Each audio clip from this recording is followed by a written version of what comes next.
Bangladesh cricket সমর্থকদের জন্য IPL দেখা মানেই যেন সাকিব ও মুস্তাফিজের খেলা দেখা।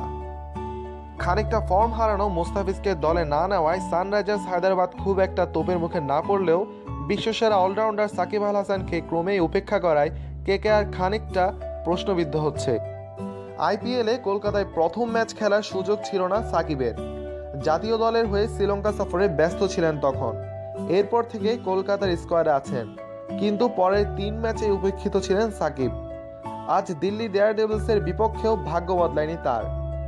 4 বিদেশির কোটায় দলে আছেন Sunil Narine, Chris Woakes, Colin de Grandhomme ও নাথান কোল্টার নাইট।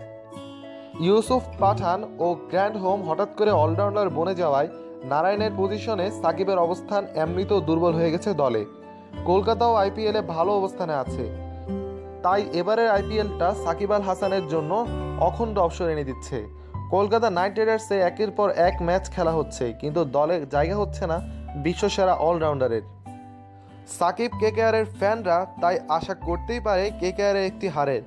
হয়তো কেকেআরের একটি হার এনে দিতে পারে দলে পরিবর্তন, জায়গা দিতে পারে সাকিব আল হাসানের। বাংলাদেশ ক্রিকেট সমর্থকদের জন্য আইপিএল দেখা